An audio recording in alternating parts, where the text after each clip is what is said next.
Hi everyone, so in today's video I'm going to be covering the tool Nmap, which is Network Mapper, which is a really useful tool as a part of active reconnaissance. Obviously I'm doing this on Hack the Box, so it's within a training environment, so it's ethical, and I'm going to tell you about sort of the way I use it with the custom attributes after and options. So first of all I'm using Visual, which is on Hack the Box. I'm going to copy its IP address, jump straight onto my Kali box, which I've already loaded up and created. And I'm going to prove that I've got my connectivity to it through OpenVPN. So if I go IPA, first of all, I can verify that I'm within the 10 network on tunnel 0. So that's my VPN tunnel. I've already set that up using OpenVPN and sudo command because I'm currently logged on as Linux. I've updated this box as well, so it's got some of the latest tools on. What I can do now is just quickly ping the box. And if I right click, paste.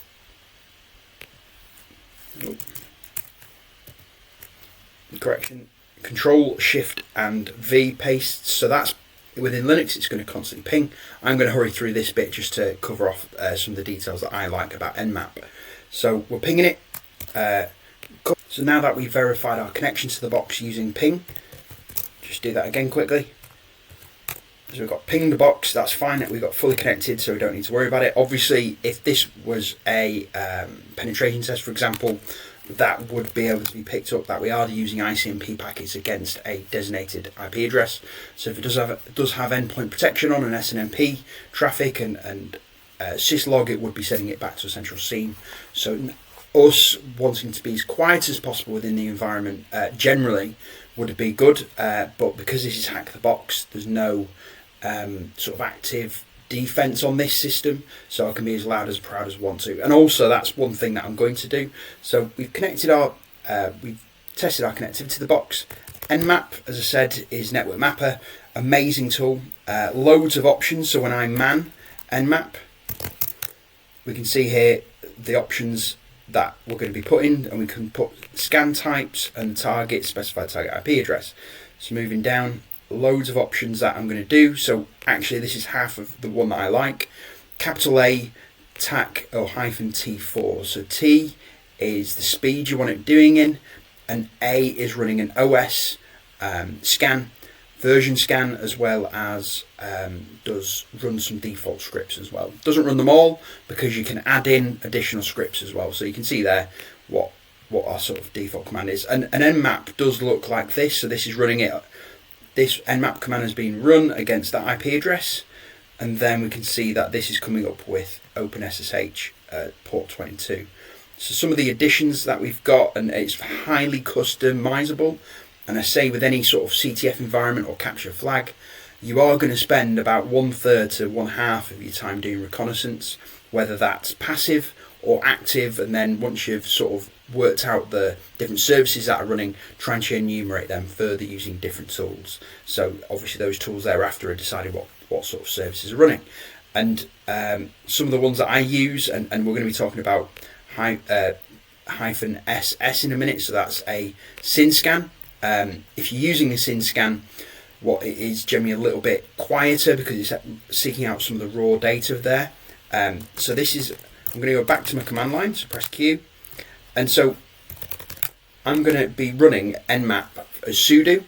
So if we run sudo, if we're running it as sudo as a privileged user, it's going to run the small s, big S, which is the SYN scan by default for the privileged user because I'm using sudo. If I don't run it, it's going to do a TCP scan, which is a little bit louder. So what you want to do to get that is sudo nmap.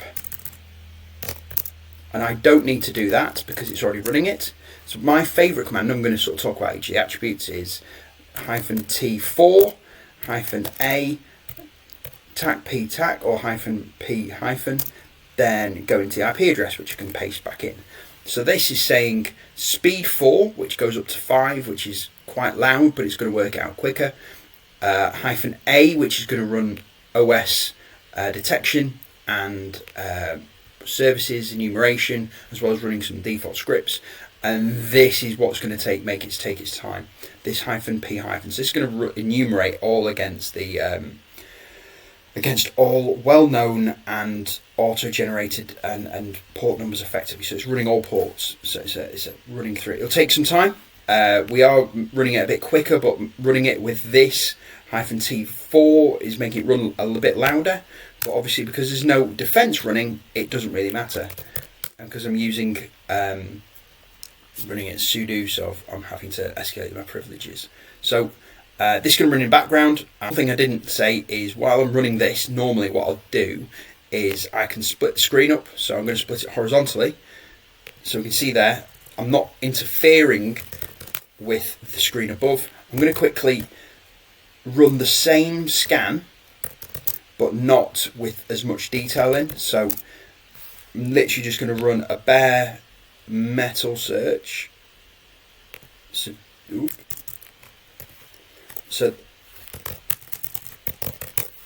I'm going to enumerate while this is going to come up. So this is going to perform a search which is a lot quicker, and this is going to take some more time. So effectively I can start looking at the box that I'm currently connected to. That's port 80 HTTP unsecure website. So that should load. What I would do is add the box name into my own DNS into the etc host file as a part of this CTF. So I'm going to stop. I'm going to wait until this is completed, and then I'll come back. But in a real CTF environment, I would start enumerating while this is still running as well. Then I'd come back, and this would also run some default scripts, so do some further enumeration for me. And if I've missed anything during that, I'd look back and go, oh, okay. So it's sort of an active, passive run through as well. So I'll see you in a sec. Everyone, welcome back. So the Nmap has now finished. That actually only took about a minute and a half to complete in total, and we can see some of what it's run here. So Nmap didn't take too long, and then we did see it had port 80 already, and it's pulled the header, so it's saying what the actual server it's running on. So it's Apache 2.4.56 on a Windows 64-bit architecture. So effectively that's already identifying the OS, and it has done it further down here. So it's saying it's Windows Server 2019, saying it's 2 hops away within distance because a part of the SYN scan and a part of the -A correction, it does do a trace route to that as well, so it'll locate it further. Hasn't come up with any additional further details really. The OS operating system scan is unreliable, but it said it has. We looked at that. So what we'd do is we'd look at Apache for any further possible exploits, but also look at the actual server itself and see what's been done. We can see it's Visual Studio built there. Cool. Thanks very much for watching. Hope you've enjoyed it, and I'll leave some links basically for further Nmap cheat sheets, because for every tool we go through with regards to red teaming, there's loads of handy cheat sheets that people have written up that are really useful. So I'll reference the one that I've used and I continue to use for this. Thanks very much for watching.